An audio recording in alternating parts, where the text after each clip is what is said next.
gentlemen, may I have your attention, please?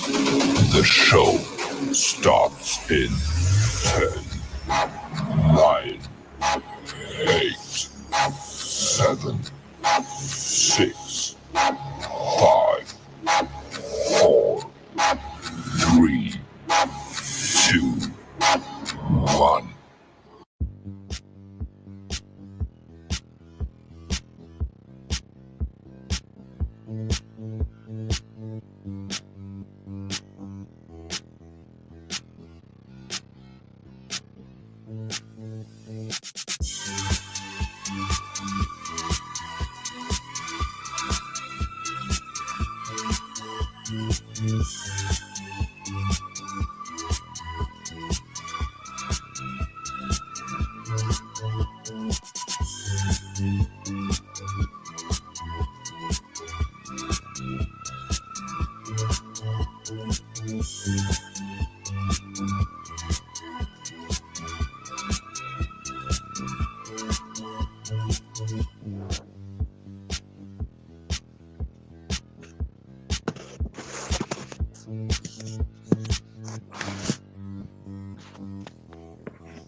What's up, y'all?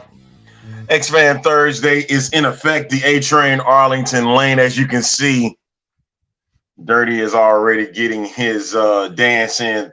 I'm not today. I'm not dancing. Not because I'm not in the dancing mood, man. It's just that, I'm sorry. Sorry to disappoint y'all today, but it is what it is. We got some week 2. We got to recap week 2 because we never really did. What is that supposed to mean? Really? You just you in mute mode today? Oh, they silenced your voice is what they did. Welcome to the show, my little magical thingy put me on. Jiminy Crickets, if I'm not lying, I'm Pinocchio, Arlington. Oh, okay. I see where this is going. I think I see where this is going. No, you are right. Yes, exactly. The good doctor says if you don't have anything nice to say, don't say nothing. That's why you don't pull interviews from people AEW.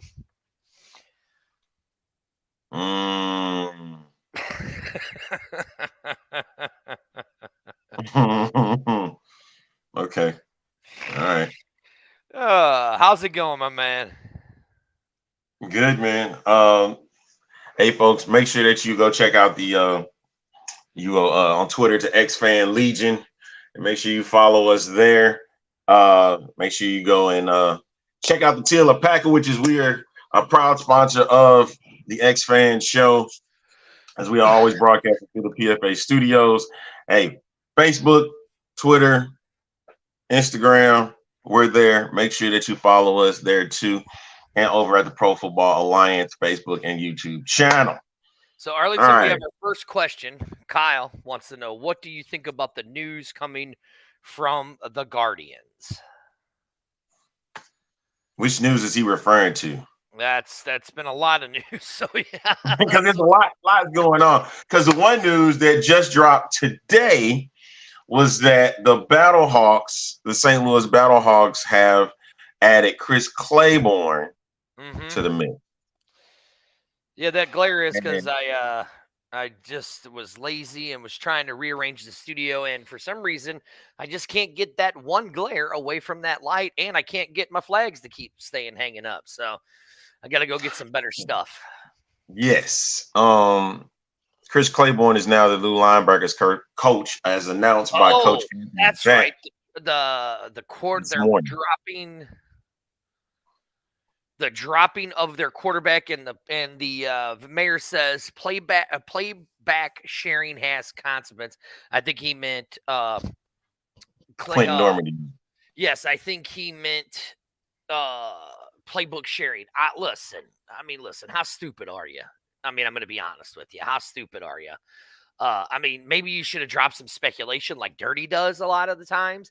Maybe you wouldn't have lost your job or gotten in trouble. But all I can say is this: you drop, you overshared your play. I mean, maybe you shouldn't have overshared things, Arlington, because bad things happen to you and you get things pulled away from you.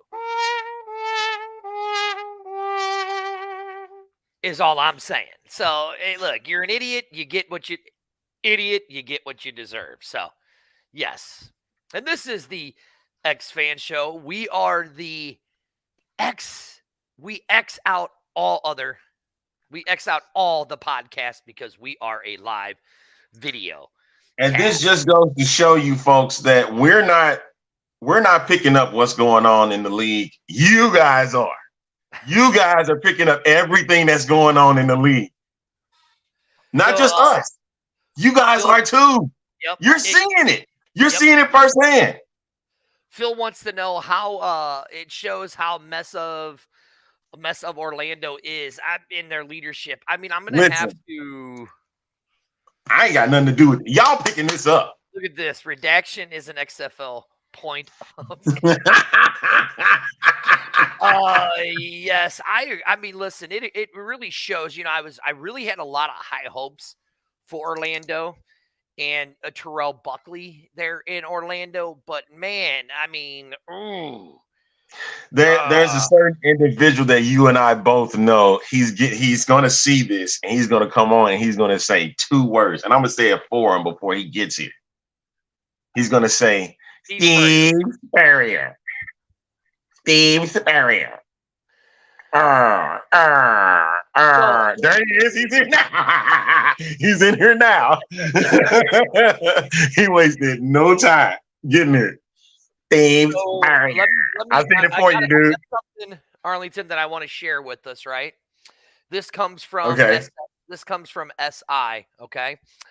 And this, let me get to the video, let the video load up. Well, actually, it just says, hold on. It says right here, the XFL Orlando Guardians lost to the San Antonio Brahmas 30-12. Probably the most lopsided victory that we have seen so far in the XFL, Arlington. I'd have to say. Nope. That goes to the Houston Roughnecks. Yeah, that one was that one. You're right. That was 33-12. Yeah, see, he says the good old ball coach. I told you he was coming in for that reason only. Yeah, you knew he would. He was coming in. I told you. You knew he would. He said we found out Kirby Wilson. Oh, I mean, look. I mean, how does this really make you look as a head coach? I mean, the good doctor says Orlando is crap. I mean, whew. So, I mean, as much as I hate to say, come on, man. But listen. You knew that there was going to be a team, not just. You knew there was going to be a team that was not going to do hot. Well, and here's what he says. Here's what Terrell Buckley says. We got to get different guys in there. Obviously, I got guys out there, and we got the video. You could have pulled up the video. You got it? Oh yeah, you're right. We do. The video. We pulled it up Tuesday. Okay, well, let's do it again since everybody's wanting. Welcome back to Orlando here with Coach Buckley. Coach, how do you change this momentum? We got to get different guys in there. Obviously, I got guys out there that are not competing, that are not making plays. So we got to get people in there, young men that want to play, that want to compete and make plays. I just saw you walk up and down this sideline and look some guys in their faces. What did you see out of your team? I'm seeing guys not performing. So look at the scoreboard. They got to perform. Thank you, Coach. Thank you.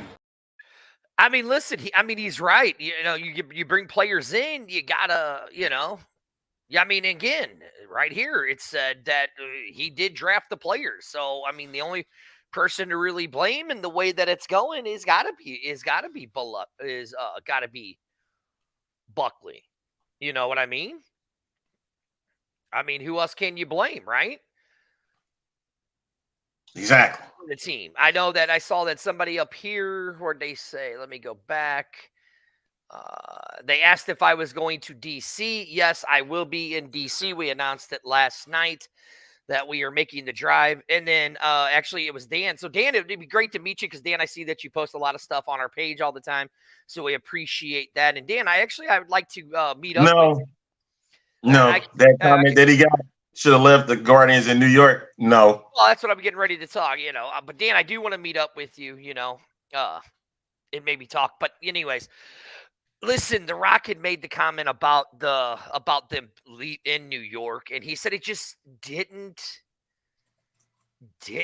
work. It didn't work for them. You know what I'm saying? It feasibly, money-wise, it didn't work. And so, I mean, it made sense. I get why, you would move him because he said it just didn't make sense. Do I think a good spot for it was Orlando? I mean, listen, the Orlando Apollo did phenomenal in the defunct Charlie's League. Especially when it came to attendance. Attendance, it was a lot of people's gonna say, well, it was Steve Spurrier. I got firsthand accounts that it wasn't Steve Spurrier. Was the reason. Mm-hmm. So it's just that team was well put together and they clicked. You had Garrett Gilbert at quarterback, right? Mm-hmm. So that was fine. Mm-hmm. That was fine for them. Well, and here, like the good doctor says, too many sports in New York. I mean, maybe not. Nobody knows. Okay, right now in New York, they have at this current moment, the Knicks, Brooklyn Nets. No, hold on. Stop. In New York, they only have the Rangers and the Knickerbockers. That's it. Everything else is outside of New York, in New Jersey, and in Brooklyn. The Islanders ain't outside of New York. Long Island. That's New York. Not New York. That's New York, though. Not New York City. But that's part of New York, man. That's what I'm going by. Whatever. I disagree with this, Brian. I would not have chosen the Bounce House over Camping World. I've been to Camping World Stadium, and I was in Camping World and the Bounce House, and Camping World is a much better venue, in my opinion, for football. And listen, here's what I'm going to say. For no marketing in any of these cities, really, they had 12,000 people show up for that game in Orlando. That's really, really good. I mean, I have to give Orlando an applause for not having no marketing, no nothing, and for them to show up that way. And I think it looked well on TV in Camping World, better than it would the Bounce House. Now, Brett wants to talk about Vegas.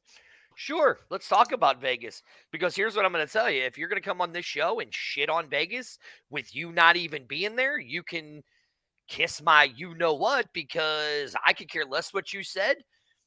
Hands down, Vegas has been the best experience of the four games I've been to this year. It has been the best 4 games and the best fan experience and the best watched football I have been to in these 4 games. And actually, Brett, that's not true. Those were the tickets that have been distributed to the local military in the area of 2,500. They've already had their 6,200 tickets sold, and those 2,500 or the distributed tickets that they've given out to the militaries and the hotels in Vegas. I mean, you would know. You were there. So I have a very good relationship with the yeah, you're right here. I mean, look, 12,000 fans showed out for a crappy team. Orlando as a market is fine. 100% agree with it, right? Of course. All right, the game is going to look bad on TV because of what happened. But at the same time, you got to understand, if you weren't there, you weren't going to experience it. And I know that's what everybody's looking at. The viewership said otherwise. Viewership, you know what I mean? So it was the second highest viewed game of the entire weekend. Again, and I really believe a lot of people wanted to see what Vegas was going to look like. That's going to take time. It's just now here. Look, got to deal with it. You know what I've done in my past. I was in field management. I was an assistant head groundskeeper at a local school district here in St. Louis. It is very, very hard to grow grass in the middle of winter. It is very, very hard to grow grass in the middle of winter, okay? And don't worry, we will be talking about the Dragons, because I got to talk about the Dragons, because their 0-2 record does not reflect how good that team really is. So it's very hard to grow grass in November, December, January, and February. Okay. Arlington, I might have just happened to have been there in December and saw the field lay over, right? I wish I'd have taken a picture of mine and the mayor's feet. You're right, Brian. Very hard to grow grass in Vegas in general. With the overseed, look, you could say what you want. Vegas, when you get to put pig on a lipstick. I mean, Brett, I'd love to see you with lipstick on because you kind of look like a pig, so I think you'd be kind of attractive. But anyway, come on, dude. Oh wait, did I really say that? You did it on the daytime show? Did I? I just said he was cute. That's all. No, you didn't. Yeah, I did. I said I would love to put wrong with lipstick you? on him. I said I'd love to put lipstick on him because I think he's cute. That's all I'm saying. What's wrong with you? Anyways, back to what I was saying. I was actually Brett goes, see, Brett says he wants me to put lipstick on and kiss him, Arlington. What's wrong with y'all? Anyways, back to what I was saying before I was rudely interrupted by my co-host. LOO, dirty is firing shots. Yes. I was on that field. That field actually looked really, really good. Yes. Were there those two little seam pockets? Yes, that was. That was where I will with my lipstick on, Brett. There was those two little seams. There were those two little seams that didn't look too bad, right? But here is the thing, okay? There was a lot of rain in that field, okay? So the injuries that we saw were for players getting rolled on or that, right? I mean, we saw some mixed kicks. It reminded me, Arlington, we've talked about it. It reminded me of that Pittsburgh game where they had like 6 games in a row, all within like a 10-day period, and they had to relay the middle of the sod, right in the middle of Heinz Field before the Steelers game. They ended up having a downpour, and I remember punts going straight up in the air and then landing and just sticking in the turf, right? Uh-huh. You're going to have to give it some time. I will say this about Vegas. I mean, I will say this about Vegas. Look, I get it, but look, talk to Mark Davis, talk to the mayor of Las Vegas, talk to Jerry Gannell, or what's his name? Jerry Gordon from Redbird Capital. Someone, Jerry Cardinal. Talk to Westgate. Talk to the Fiera brothers. That's why Vegas is in Vegas, is because of all those people. Okay? You have to look at this. Andrew, the director of ticketing, literally had 6 weeks. Yes, exactly, doctor. The doctor's been writing a story on it that he's going to be posting soon. And hey, and you know what, Brett, you might be right. It could have to do. And again, Jerry is part of this regime. Aaron had 6 weeks to put all of that together in Vegas. 6 weeks is what he had. When the dude came in, he only had, I think it was roughly 600 season ticket deposits sold. He got it up to the 8,500. That dude worked his ass off to pull off what we saw. Yes, Aaron Johnson. Thank you, Mayor. That dude worked his ass off to pull in what we got at Vegas. I only think Vegas is going to get better. And if you read the article that we had put out a while back on the Vegas Business Journal, they're literally only paying $10,000 a year. A year. That for Cashman Field to use. They're going to make money off that field just alone with the ticket sales they have. So what that man did there was a miracle to even pull off what we saw on Saturday. That's it. That's all I'm going to say. So shit on it all you want, but know the facts until you shit on it. What that guy did and how he had to do it by himself. He literally had. You're right. It was financially, it's a great move, but the way it looked on TV, I understand. But that guy had 6 weeks to put all of that together. and he did it in 6 weeks. And a lot of them have had a short amount of time. So that is like here, what the good doctor said, Arlington. That's comparing apples to apples. Remember that? Mm-hmm. Why don't you, apples to apples. Why don't you elaborate on this one? The good doctor asked a question. Is it true or not? XFL thought they would be able to use Allegiant and then Al Davis backed up. Why don't you elaborate a little bit on what you know about that? The thing is with Allegiant, they looking for millions, and they knew that millions wasn't going to come out of the XFL. And so Mark Davis wanted a certain amount of money for that venue. And that's why he backed out. Mm-hmm. Because there wasn't enough money to give for that. And the belief of them tearing up the field between February and April was not going to sit well with Mark Davis. He was like, if that's the case, then I'm not going to put UNLV in there. That's the reason why UNLV is in there with them too. And plus Sam Boyd Stadium was out of the picture. Mark Davis had something to do with that too. Listen, I've been to Allegiant twice, okay? Twice. And here's exactly what happened to me twice. Bathrooms didn't work. They overflowed. I was walking around in pee and poop in the bathrooms. None of the vending stuff worked in Vegas there, right? Well, and actually, we're going to talk about. We'll actually mention. I'll let Arlington comment on this one too, Mike. I went to Cashman. I literally, no matter where I sat at or stood at in that field, I could see the game. Literally see the game. The only time I couldn't see the game is when I walked in to, and Brett, that's not true about Bishop Gordon Stadium. Yeah, the mayor, the good doctor has been to Allegiant with me, okay? A couple times. Literally, you're walking around in pee and crap. None of the vending machines worked. None of the stuff, the concessions worked.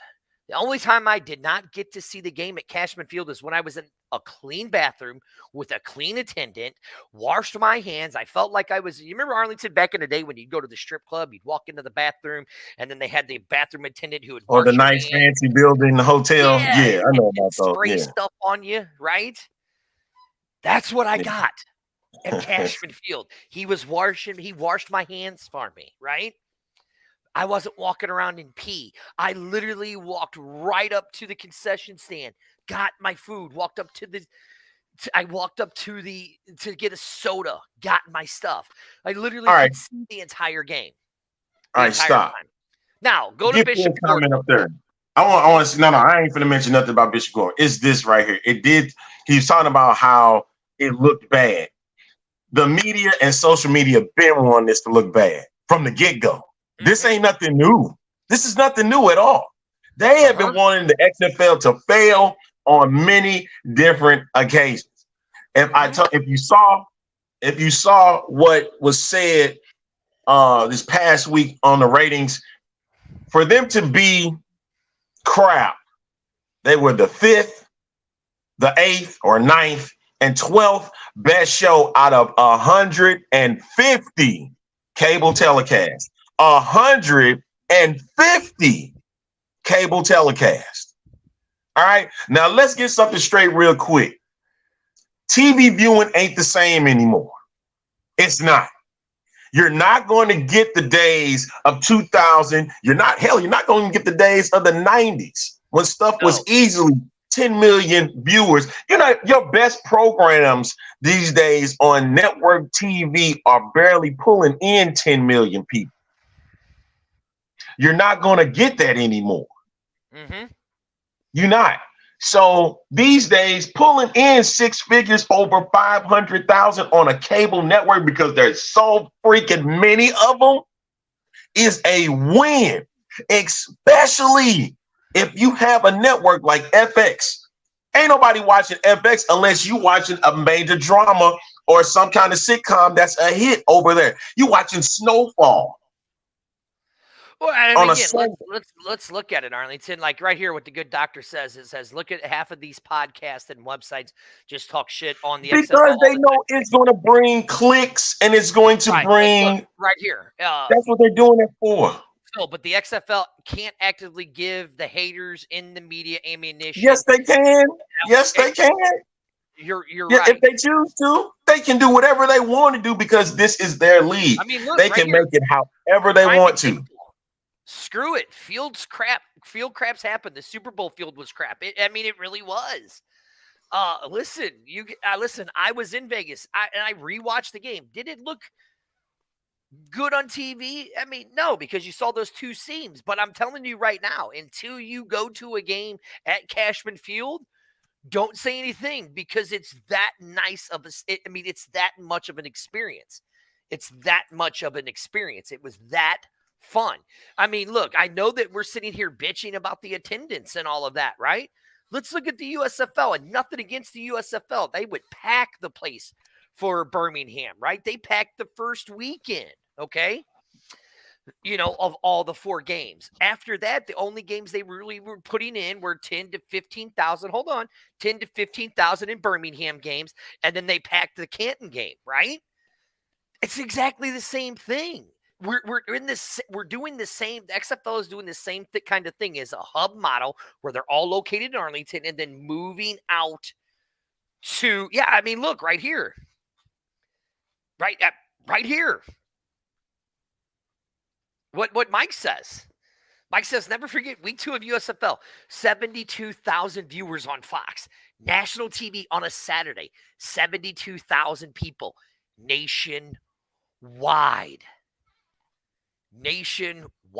Actually, Dan, that's not true because you can get tickets in DC for $18. Just don't go to the resale buyers. So, look, you say what you want. They're pulling over 6 figures of viewers. 6 figures of viewers for the XFL. That's a win for them. They were said as long as they can get over 500,000, they're going to be happy. If they can average 10 to 12 in their 10 to 15 in their attendance, yes, you're right. It depends on certain sides. You're right, Tim. You're right. I'm just saying the cheapest tickets I saw were $18. But if they can get the last 2 weeks, Arlington, they've had over 40,000 people, averaging over 40,000 people As a total amount. You can't use it as you can use it as a figure, but my thing is with the attendance, I told you before, it's going to be a slow build. As long as there's still great football going on, there's going to be nice crowds coming in. Like, for instance, I know a lot of people weren't quite sure on what Houston was going to look like, and they had a small dip in the crowd, despite the fact that it was a great day to have football, 75 degrees, and I was really expecting more, but that place was loud for just 11,000 people. DC loud for 12,000 people or for 10,000 people. Unbelievably loud. Crazy loud. You know what? And here's the thing, good doctor. I don't think they're going to praise St. Louis either. Because guess what they're going to sit back and say? Because I'm going to give them some ammunition because that's what they like to use anyway. Well, look at St. Louis. They get ready for minor league football and it's 30,000 people. Oh, that's all they can get. They don't. It's all about that type of narrative that they want to give to that. But that's impressive. That just because you're getting 30,000 people plus inside of the dome, that's impressive. See, and I hate to even break. I love right now. I like AJ McCarron. Had the 2 great comebacks this week, and he took a big pay cut, to play and let his sons, let his sons see him. Great story. Look who we pissed off, Arlington. It's a great story. You see who we pissed off, Arlington? No. You don't see who joined us backstage? Oh, great. Should we bring him on? Fine. Look at him. He's angry. He looks angry. Look at him. Ladies and gentlemen. Who is it? The one and only the mayor of the XFL. Sir, how are you? Did we piss you off? Good morning, folks. Good morning. Arlington, we have an echo on your side. Okay. Morning, Mayor. How are you? All right. Yeah, I've got headphones in, so I don't know how I'm echoing. It's not you. It's on. How do we have it? We have an echo somewhere. Let me do that. Okay, here we go. There. I just switched my microphone over. Okay, there you go. Hello, Mayor. How are you? I know you got something to say because you were in Vegas with me, baby. Well, it just goes back to this, all these people just dumping on Cashman. Come on, folks. Look back a few years. Look at Oakland Alameda Stadium. Look at why the Raiders left Oakland. Look at why Three Rivers Stadium in Pittsburgh is gone. Look at all these venues. You can't be converting fields over in the middle of winter and expect to have brand new SoFi or Allegiant conditions. Just get over it, people. I agree. I agree with you. I'm going back. I just got off the phone with Southwest Airlines. I'm scheduled to go for the Sea Dragons game on Saturday, and now my employer, which is the airport, Seattle International Airport, has a weather advisory out. So I just swapped my Saturday departure to tomorrow departure so that I don't get stuck missing the game on Saturday. High desert conditions. I grew up in a town called Bend, Oregon, which has got very similar conditions to Las Vegas. It's high desert country. The grass is brown, it's crispy all winter long. If you look at the Las Vegas Lights, which is the USL team that is the primary tenant at Cashman Field, they scheduled their home opener for May 15th. The whole reason behind that is they know there's no green, lush grass in Las Vegas until mid-May. Yeah. Come on. So, I watched the replay, and it looks to me like they had a whole bunch of indoor cameramen working cameras that were made for indoor or fair weather. They didn't have the rain shields over them to keep the water off the lenses when I'm watching the replay. So, if the visual of improper equipment, I'm guaranteeing that ESPN, FX, Disney has probably been flying in better cameras suited for the elements. But, all in all, we had a great time at Cashman Field. Everybody was outstanding. That was an intimate, great environment. So people, if you weren't there, quit dumping. And if you were there and you're dumping, go buy your Raiders tickets at approximately $500 a seat and enjoy the Raiders over in Allegiant. This is blue-collar football. Just get over it, all right? That's all I got to say. All right, Mayor. you gotta love the Mayor. Are you gonna stick around with us, Mayor? Yeah. Oh, okay, that'll work. So I want to do something because here I fixed my end, so there's an echo somewhere. I don't know where it's at though. I'm gonna do this. There we go. Oh, it's on Arlington. Anyways, all right. Yes, Jared, we'll have you come on. Actually, I'm going to do this. Anybody that wants to come on and talk about their fan experience, here is the link. Please come on. You can talk about your fan experience. But let's really talk about it. We got week 3 coming up. Like you heard, the mayor is going to be in Vegas. Arlington's going to be in Houston. We're going to have other people. Jimmy is going to be in watching the Renegades. I see Phil from Smoking Guns going to be watching the Brahmas. I'm going to DC watching the game. But let's really talk about it. I'd seen some people had put up that A.J. McCarron is the MVP of the league.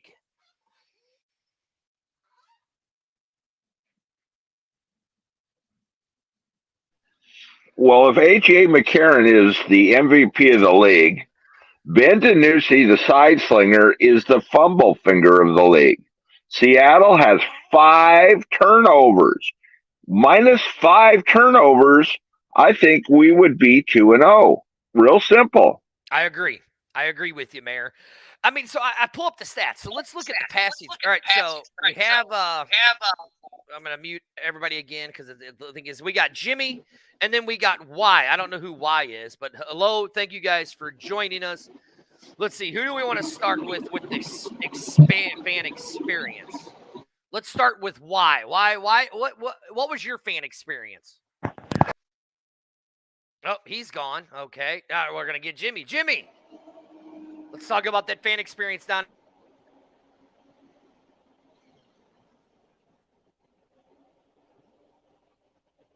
All right, Jimmy can't hear me. Jimmy, can you hear me? Arlington froze.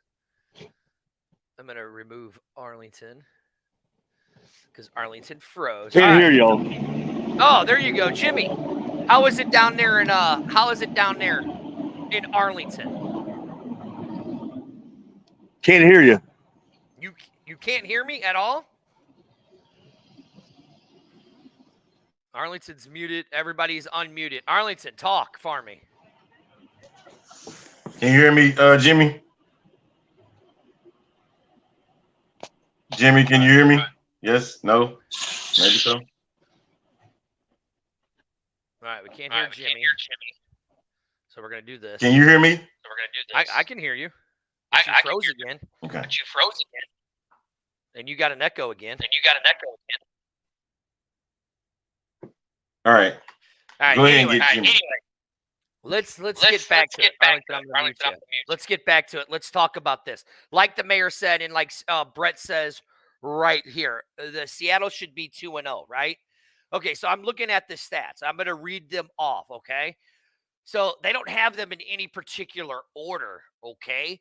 So they have the Battlehawks with passing yards 333, Brahmas with 335, the Defenders with 183, Guardians with 300, Renegades with 245, Roughnecks with 421, Sea Dragons with 476, and Vipers with 320, with 323. If I'm looking at this, okay, now DiNucci has I think we lost the mayor, has 3 touchdowns, 2 interceptions, okay? I'm looking at this stats right here. And Seattle is the best offensive team there is. All right, let's try to bring Jimmy back in. Jimmy, are you there? Yeah, I can hear you now. All right. So Jimmy, what's up, guys? Down there in Texas? Good, just doing a little work. Just a little work today. A little work. There's my ride right there.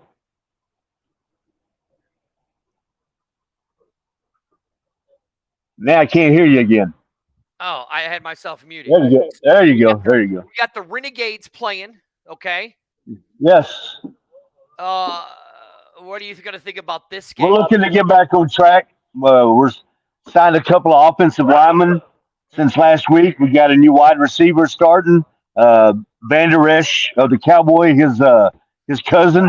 They signed him last week, so he'll be playing this week. So more depth to the wide receivers, and signed a couple more offensive linemen and maybe help his running game get started. Can't hear you. You should do okay because you are playing the Guardians. Right. So, I mean, you should win that game. But well, we got to get primed up for you guys the following week, so we got to get our ducks in line before we come up there for that big old ass crowd. You mean for that big old ass whooping? Well, we'll just one game at a time. We'll we got to put something on that game. You know that, right? You need to call me later. You need to call me later, and we can work something out between me, you, and A-Train there. We'll get a little something going on, and maybe a little something, and Oh yeah, that is true. We will. So you got Orlando. You know, I mean, and if you look at your guys' stats, okay. So let me go back to your guys' stats. As I read, you're at 245 passing yards, 2 touchdowns, 2 interceptions. Right now on your defense, yeah, that's got to improve this week too. I think I'm ready for a quarterback change to see how Slaughter does. I think it's time for him to play. Well, it's awful funny because, like all these other professionals, Arlington, which we're not professionals, but all the other ones are professionals. They said that Kyle Slutter was going to be the starter of the Renegades, and didn't work out that way. It was Drew Plitt. Well, he's rehabbing a knee. I talked to him at the Fan Fest before the season started. He was about 85, 90% rehabbing a knee. He said he should be ready by game 2 or game 3. So hopefully they can get him on the field this week, and hopefully because they didn't use Fifth at all the way they should have. He's a mobile quarterback, and he didn't do any rollouts. He didn't do any scrambling. He ran a couple of times, but they didn't use him the way they should have used him. I 100% agree with you on that one. Mayor, what do you think of that?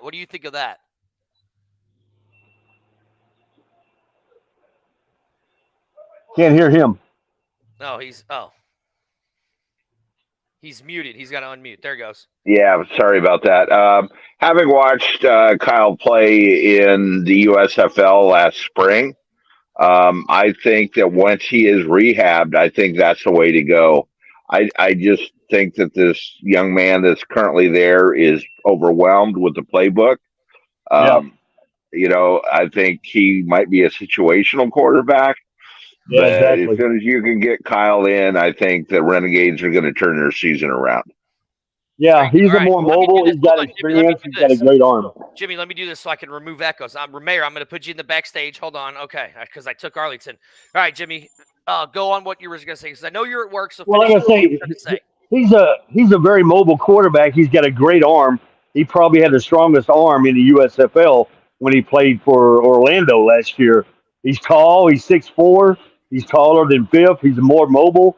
So, get him on the field. Let's see what happens. Can't be any worse than Landry Jones in 2020. 500 years old Landry Jones that couldn't scramble at all. So, Fifth, I think, like the mayor said, I think he's just overwhelmed. He don't have any playing experience. Comes straight from college, so throw him to the wolves per se. And, I think it's time for Slaughter if he's healthy. Hopefully we'll get to see him this week. I'll be there rooting them on. All right. Well, Jimmy, tell people where they can find you, because I got another guest in that I'm going to bring in and ask his fan experience in Orlando. All right, everybody. Renegades, baby. Find me, Jimmy Hanna, on Facebook. Right now I'm in Facebook jail until the 7th, but I'll be out of Facebook jail on the 7th. So there you go. Y'all look me up, Jimmy Hanna. Renegades, baby. XFL. All right, Jimmy. Later, brother. Love you, brother. All right, we're going to take Jimmy out, and I'm going to bring in Jared Hanson, another part of our X-Fan Legion down there in Orlando. Hey, can you hear me? Oh, I can. Yeah, but I I'm hear going that to echo. get an echo again, bro. Yeah. Every time Arlington pops on, I get an echo. I'm going to Yeah. murder him. He looks so Oh, cute we're though, good. sitting there, doesn't he, Jarrett? He looks good, like Doesn't he? always on camera. Jarrett, let's talk about the Orlando real quick, because I want to talk about your team, because on paper they don't really look that bad. Offensively, 41 completions to 70 attempts, 4.3 yards, 300 yards passing so far, 4 for 4 on the interception to touchdown ratios. First downs 13. Now the problem is your offense or your defense, because their defense isn't so shabby at 77 tackles. Actually, not too bad. 14 tackles for loss, and they're averaging about 5-6 sacks a game. Just 1 forced fumble, and interceptions, 2 interceptions. So, first talk about Camping World. How was it? Camping World was a great venue. The only issue is that they put everybody into the sun the first. Oh, now we're losing. Jarrett might be freezing. All right. Jarrett looks like he. Oh, there you go. Oh, it's kicking it. I've had internet issues today. Gotcha. So yeah, sun has been was in our face for the first half, and then, but it got better. Attendance, I thought, was fine. There was a huge crowd. Merch sold out really good. What was it? I had 2XL was available at one booth only after a moment, and then I got XL. What was left for a t-shirt. There's many things. The crowd was fantastic. I had no problem. I was expecting way less, so I'm very happy with that. and it's the performance on the field that needs work. That it looked like the corners were much smaller than the wide receivers for the Brahmas. They were trying to like leap up in the air and they couldn't get anything. They were tearing us apart on that. On the corners, when they were lobbing it to the side, they were just killing us. Or for the Guardians or whatever. It made me become more of a Brahma fan because I love just their overall as a team looks really, really good. We did do a good job on the run defense, which I was surprised by because that they held Balaj and Patrick to like 40 yards or something rushing for both of them. So that was the one highlight because I was expecting Balaj to break out for a huge run. But I like what is it? I pronounced the guy's the first name wrong, but Mac, the tight end for the Brahmas, he had that spectacular catch that was tipped by a defender, and it came right to him, and he was able to catch it like one-handed and go down to the side. That was amazing. So he's going to be. I have him for XFL Fantasy on News Hub Fantasy, and he's looking to be more of a playmaker as time goes on. So the Brahmas are looking really good coming for next week against Houston. So I don't know how good Houston's been fantastic themselves. So, but the Guardians, they're just a mess. They need to stop with the 3 quarterback switching them back and forth like they were. They're having problems, I guess, with the play calls and understanding what to do. Like the route running must be wrong. They're not. I mean, all we had to do is get the ball in the wide receiver's hands, and we can't even do that. We were having problems with the center week 1, but it seemed to improve week 2, but we're still not getting it to the receivers at all. And it was just announced that Quentin Dormady was removed completely off the roster, and anything of his stats is now gone. So it's like almost like he never existed.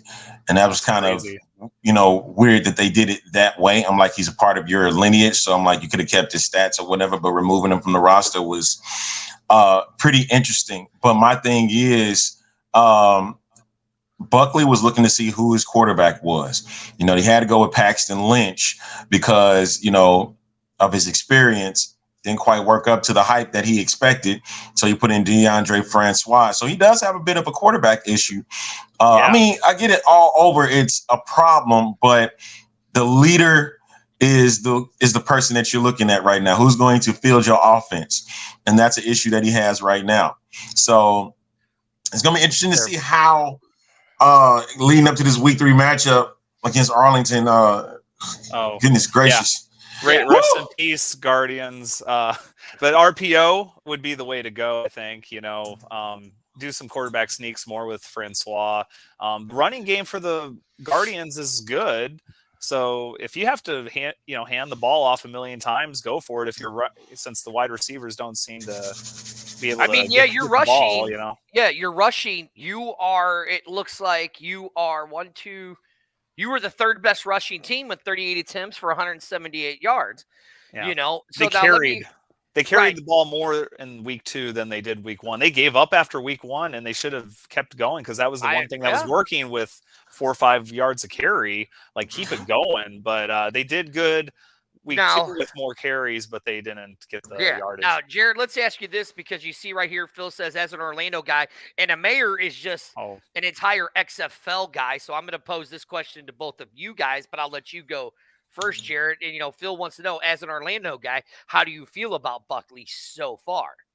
Oh, I mean, I don't mind him getting a chance. He's never been given a chance before, and he's getting this opportunity. And if it fails, it fails. He had his chance though, so I'm okay with it. There's going to be head coaches that have that fail at some point. So some will make it and some won't. That's just the part of sports. So that's how it goes. In my opinion. All right, now Mayor, you as an XFL fan, you go to every single game. What is your thoughts on Buckley? Well, my thoughts on Buckley is Buckley learned not to do a sideline interview in the heat of the moment. Oh, jeez. There is multiple media reports that he redacted. Like I said, redaction is a way of life in the XFL. Like they redacted the player completely off of the stat sheet. He's out redacting his comments from Game Time, saying, I, spoke out of turn, et cetera, which is what I call manning up. So he understood he did wrong. Right, But, okay. I don't think that the head coach would be to blame for the offensive problems. The OC is the guy that really calls the game.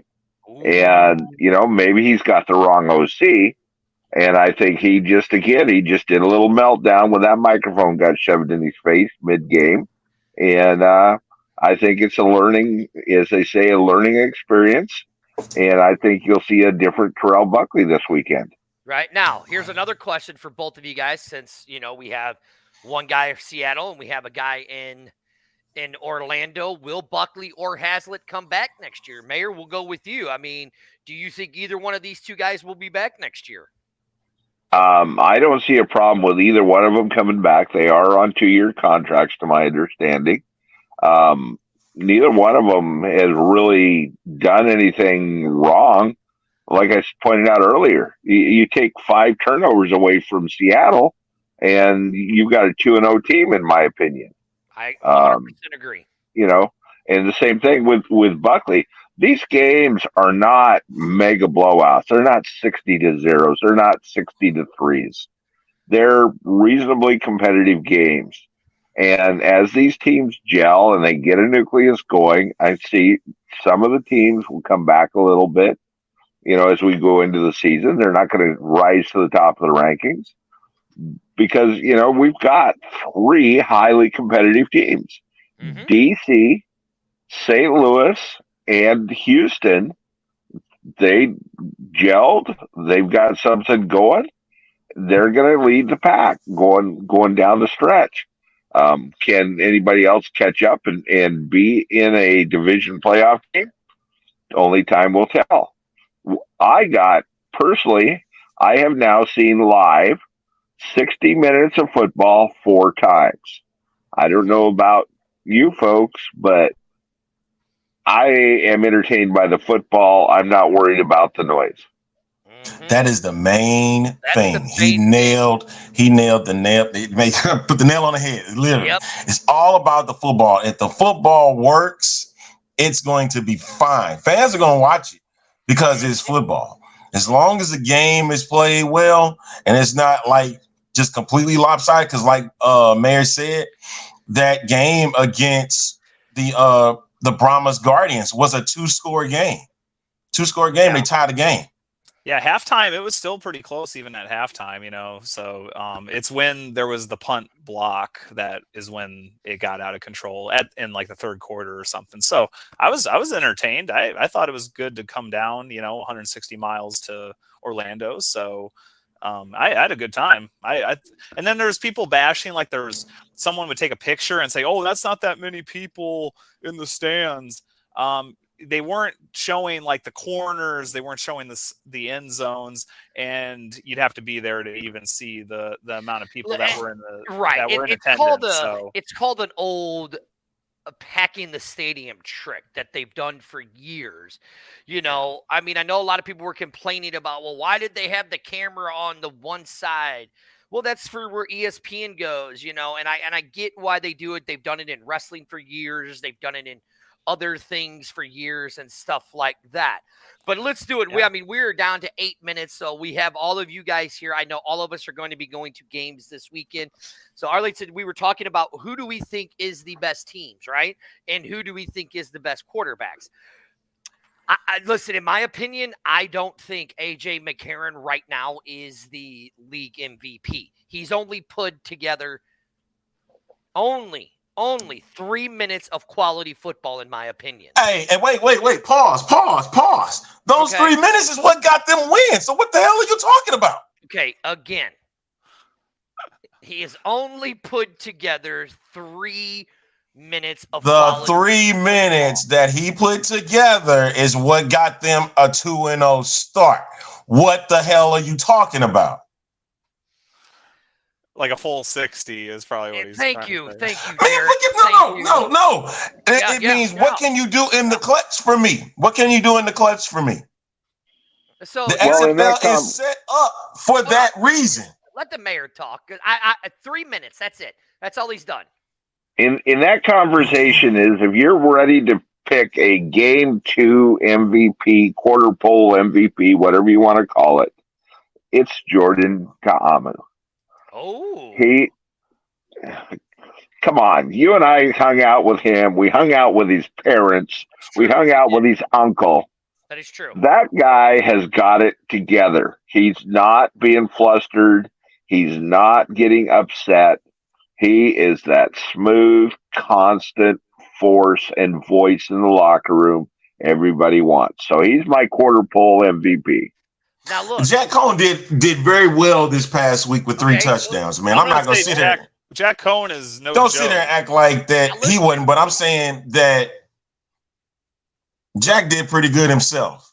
you guys want to know. You guys want to know who I think right now. I really don't, but go ahead. Since you're on the show, I really don't want. I don't care to know, but that's right fine. now. Go ahead. Well, if you be quiet, I will tell you. My pick right now, who has put together the best 120 minutes of football as a quarterback.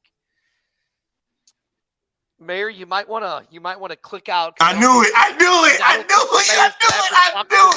this again. I knew you were gonna say it. I knew it. If I look at the stats, Brandon Silvers. and I look at the team who is 2-0. Oh my God! Who has got 445 yards? Oh my God! It's just like Brandon Silvers. Yards, attempts. 7. He's 4-2. Just say it, dude. Dang. But your buddy Brandon Silvers, Thank you. might be the best quarterback so far in the XFL. Oh my God! Oh Do you man. include turnovers? Do you include INTs in that? I just Thank did. you. He's 4-2. All right, Mayor. Okay. Viva Texas is going to be dancing around his sombrero on Sunday in Houston every time that Silvers goes Bo Callahan. Viva Texas announced that he's going to come visit me at Arlington on Sunday in Houston. That's my second game this week. It's going to Houston. And I don't care. I continue to watch how Brandon Silvers conducts himself. He's not a team player. No, I agree. He spells everything with I. Yes, you're absolutely right. He is not. Now, to be honest, the guy who is the best quarterback in the league right now, and again, It's Jack Cohn. No, Jack Cohn is good, but he's only 372. Jack Cohn is I'm good. going to say Jack Cohn for week 2. I'll give him that, but I'm not going to say he might not be the best. Silvers was great week 1. Don't get me wrong, but he needs to. No, he was not. No, he was not. INTs need to be limited. No, was not right. Because hey, man, hold on here. Listen. Chris Mason, please explain to me. Silvers has got the numbers, but how does AJ got the talent? He's only put together 3 minutes of quality football. Yes, it is when it matters. Okay. But look, if you really want to go by stats, Ben DiNucci is the best quarterback in the XFL right now. Yeah, because he leads the league in passing yards and touchdown, and he's tied in touchdowns. I get that. And fumbles. But those fumbles is what's hurting him right now. Look, and I agree with this right here. Jack Cohn has the most potential and has played the best. He has put together some quality games, okay? Those receivers are good with him. They are getting better, and I mean, it's going to be interesting to see because Mayor, me and you've talked about it. Arlington, me and you've talked about it on this show. Jared, we've talked about it personally, off the air. This is when we're really going to start to see come week 3, week 4, what teams are really the good teams, what teams can really turn it around, right?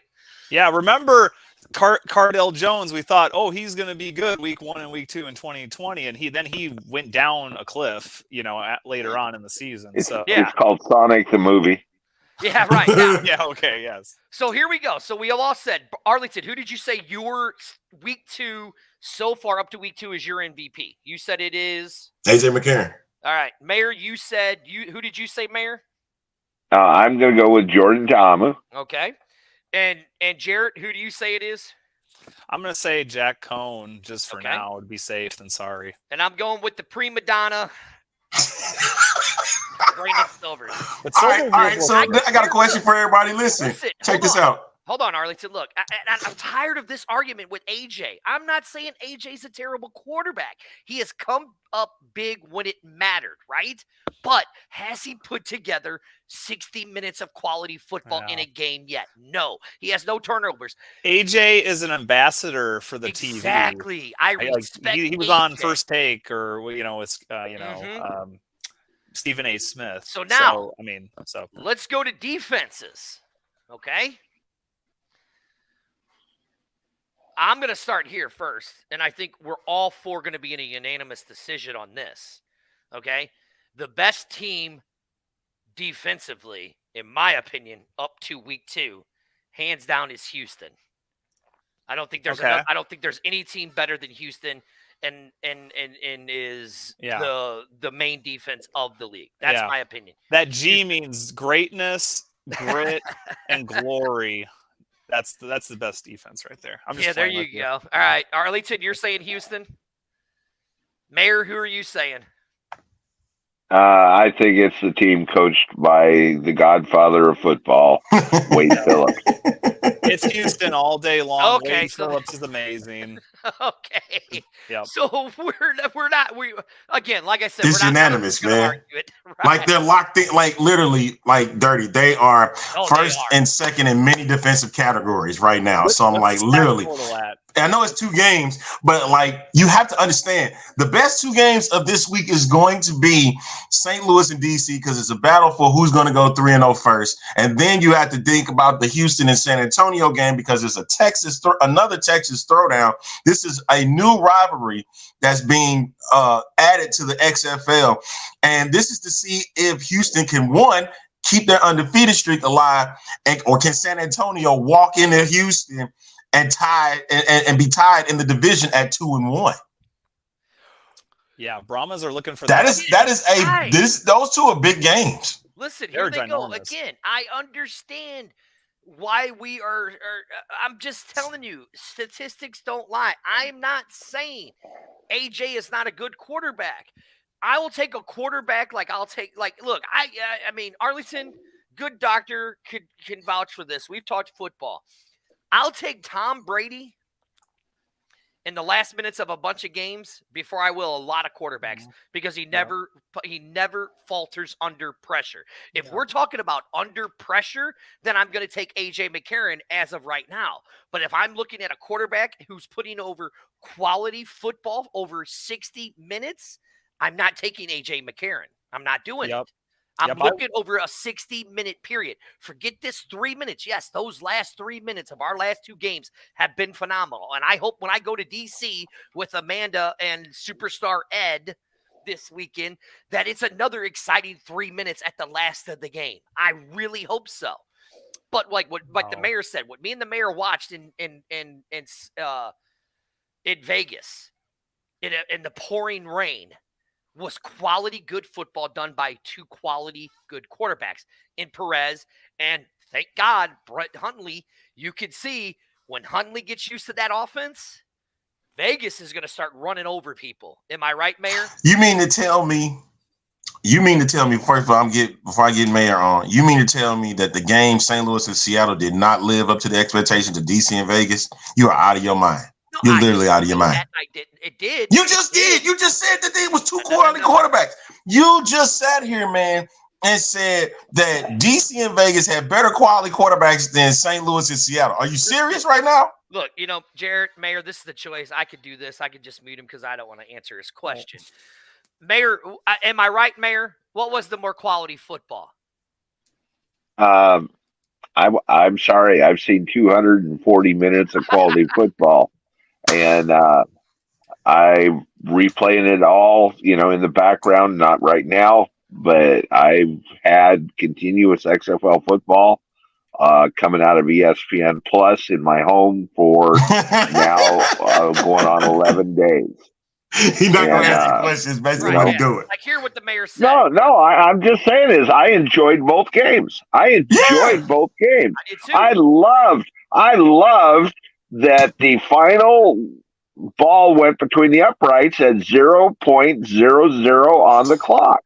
That was great. Mhm. And then I also love the scramble drill in the rain in Vegas. Mhm. It was both quality football. They said communication was an issue during that game. Like the headsets weren't working so well. Yeah, well, because they were probably getting soaked. That's Yeah, why. Yes. Yeah. That's I like sloppy You know, games like that. in defense of the broadcast out of Las Vegas, it truly looked to me like they went over to Allegiant or the UFC center and grabbed the equipment out of there Mhm. and brought it outdoors. It truly looked like indoor equipment. I mean, we had 2 crowd mics directly over our seats in Vegas, Uh-huh. and they were indoor mics. Those wind boots that they had on them ended up just dripping water on our heads. They were just 2-foot indoor boom mics that were not suited for that rain weather. Yeah. I think that they've learned their lesson. They'll bring outdoor equipment in this week, and I think you'll see a much different broadcast quality on Saturday. Right. And again, here's what I'm going to say about AJ and the Battlehawks. When that team starts to gel more, AJ does possibly have the most experience of all the quarterbacks. You know, just like the good doctor said right here, AJ is a good dude. He's a career backup for a reason. This league is perfect for him. He has seen everything there is to see in defenses and is the most experienced. Therefore, his team could have the most success. His stats won't matter. And you're absolutely right. He has showed that his experience, when it matters, has gotten the Battlehawks to win their last 2 games. Full of catching balls, and Exactly. Butler Once finally got some this- catches. Exactly. Once this team starts to gel, the Battlehawks are going to be a very, very hard team to beat. Just like with Jack Cohn, when that team starts to gel, and San Antonio is going to be a hard team to beat. Just like with DiNucci, if he can get the Nooch fingers under control and put Scott Gordon, you know, I mean, and me and the mayor here, me and the mayor. Again, you guys, I understand the drop passes. This is what you guys are missing. This is something that listen, where the mayor sits at, you literally see everything. And this is the one thing me and the mayor noticed in the last 2 weeks. And you, Arlington, you and Jarrett, tell me, because I know mayor's going to agree with me, right? Mhm. Every single quarterback is staring down their number one. They're not going through progressions at all. Yeah, exactly. I'm seeing that with the Guardians. I can tell you that much. Yep. It's like, oh, first one. That's all I'm looking for. And now I'm sad. Yep. And I mean, and now you're starting to see it. We started to see it in Vegas. They were going through progressions. We started to see it in Seattle. They were going through progressions. Exactly. This is why these guys are dropping balls. Listen, Mayor, how many times did we see Josh Gordon open right across the middle on a slant that if DiNucci would have looked at him, he'd have been gone and it'd have been a touchdown? How many times did we see that on Thursday? Well, not only gone, but he was standing in the end zone going, hey, what do you want me to do? Mow the grass? What do you want to do? I'm just kind of like hanging out here. You know, we had him standing 5 feet from us in the end zone, looking at DiNucci like, do you even know I exist? And I'm your bro. Yeah, what happened to that QB wide receiver duo like Jerry Rice and Montana or whatever? Again, it's going to happen because we're starting to see the progressions, right? All right, so yeah, and then he Mayor, look, the good doctor says Gordon was standing in the end zone smoking a doobie. He could have with all the time that he had because DiNucci didn't even look at him. Am I right, Mayor? I mean, he was wide open. He could have done a Cheech and Chong doobie there. You know, one of them. There you go. Two footers. You know, it doesn't matter. So hey, you know, I see we're getting long here. So this is my thoughts on the week. Seattle is going to do well over the Vipers, so I'm picking Seattle. Okay. For the Saturday game. Then on the weekend, I'm actually going to go with DC is going to have the victory at home. I think Battlehawks are going to show up, but I just think that the quad beer snake, that's my forecast, is 4 full beer snakes in DC this weekend is going to dominate. Houston, San Antonio, I don't think you got enough to defeat Houston. And Guardians is just too much in a shambles to be able to take on Arlington at home. So that's my 4 picks for the week.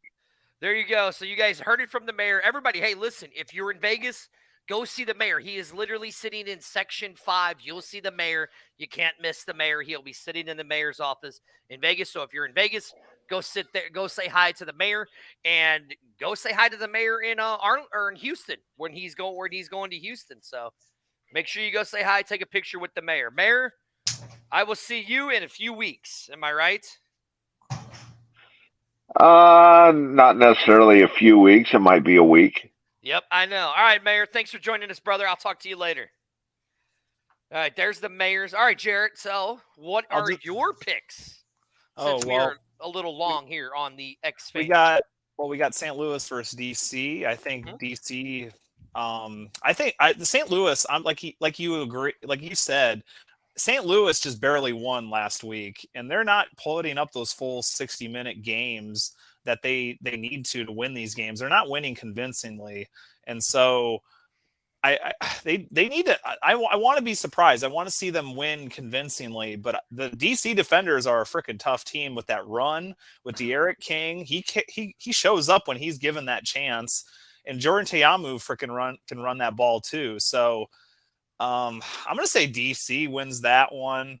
Of course, I think the Guardians aren't going to beat the Renegades. I think the classic is the Brahmas versus Houston. I think that's going to be a fun game as well along with that St. Louis and DC game. So yeah, and I think I'm missing another one here. Oh yeah, the Vipers in Seattle. Yep.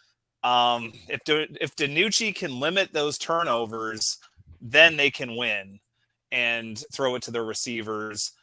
Vegas, I think they're missing on some levels. Brett Huntley, we'll see if he can do something with being at quarterback. But I would say Seattle wins that game. DiNucci needs to limit those turnovers that have been costing them the last 2 weeks. So they've killed him. So he could have been fantastic. He could have been number 1 in the power rankings, but now he's down by Guardians basically.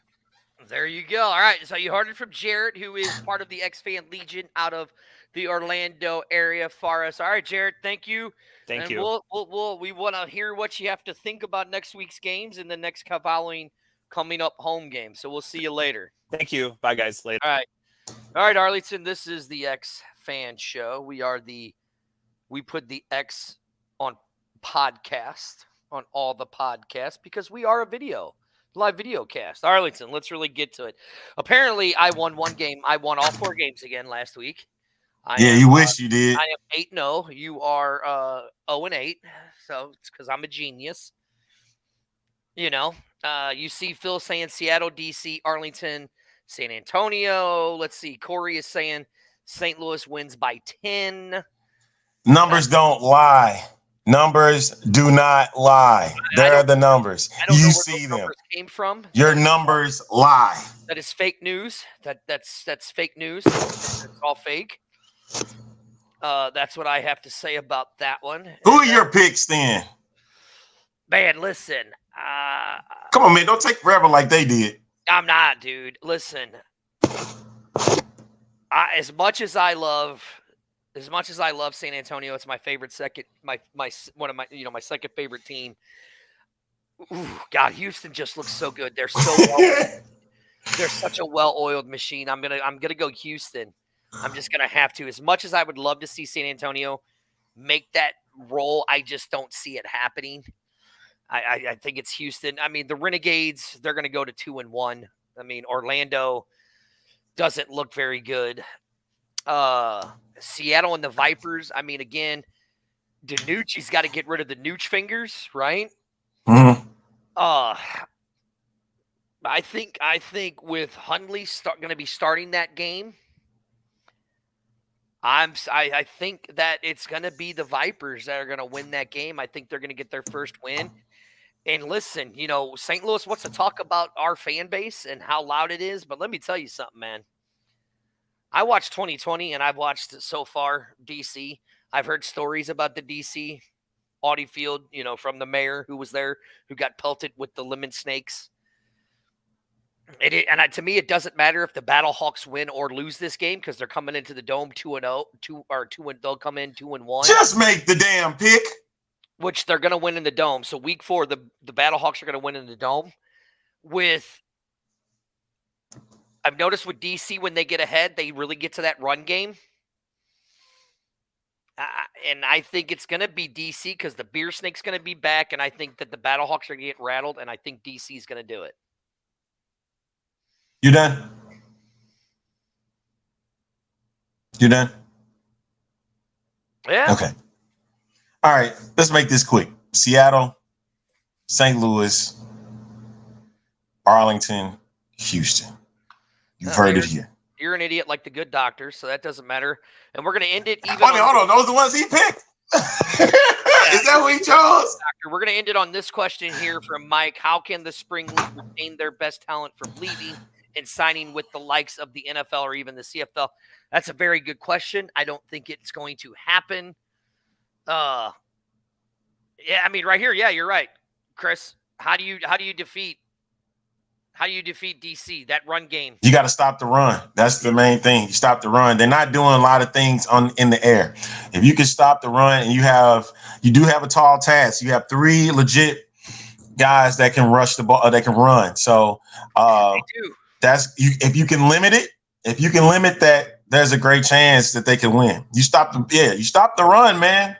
It's a great shot that they can win. Stop Jordan, but then they put in De'Aaron King, and he just runs. You stop the run. You stop the run. I'm just telling you have to make them passers. We got to see what their arms are looking like. If you can do that, that game is theirs. And remember this, Jordan Ta'amu's got his center back. That's right. Bruno Reagan is back. Interesting to see what happens, man. But, it's only a game. And then McCarron has to make sure if he's going to throw towards Michael Joseph, make sure he throws it away from Michael Joseph. That's what you have to understand. He leads in picks. Throw away from Michael Joseph. I did see that few of their players, like Hakeem Butler, was limited. So we'll see what happens in that game. And then there were some major injuries. I heard one thing, and I haven't heard anything since. Did Dan Williams get released from the Brahmas? I don't. To be honest, I don't. He signed, and then he was gone. Like, I heard seeing that he was gone. Like, wait a minute. That'll be huge for them if he actually remained. So, got a great, like I said, it's a great week of games again. And you know what? I think everybody's looking at Orlando and Arlington like it's going to be just a ridiculous blowout. Right. Now, Orlando can mess around and surprise everybody. Right. Let me explain something. Everybody. This is what the Rams are up against. They have one. You call it the Rams? Or the Battlehawks are up against. They have 1, 2, 3, 4. 4 guys in the top 10 on DC in rushing. Yep. In rushing. That's what they got to stop. In rushing. That's what they got to stop. That's what they got to stop. And if you noticed, if you look at people like Baltimore, who has that type of rushing, right? All right, well, let's get out of here, man. Kind of hard to do. That's all I got to say. All right, we're getting out, man. It's time to go, dude, because I got some other things I got to do myself. So, hey, y'all, make sure that you go and you check us out on Facebook, Twitter, and Instagram, and you go to Pro Football Alliance on Facebook and Twitter. And it said yes. It said yes, he did get released. Okay, so he did get released. All right. Well, Dirty, it's always, sir. Hey, have fun at the game. We'll make sure we get some picks. I promise you, I'm getting the picks out so everybody can see all the fan experiences we have from our fans. Okay. All right, y'all. Go to Facebook, Twitter, everywhere. Hit the like button and subscribe. So you never know. Have a good weekend. Jiminy Cricket. I'm getting a Jiminy Cricket tattoo right here. Get us out of here, man.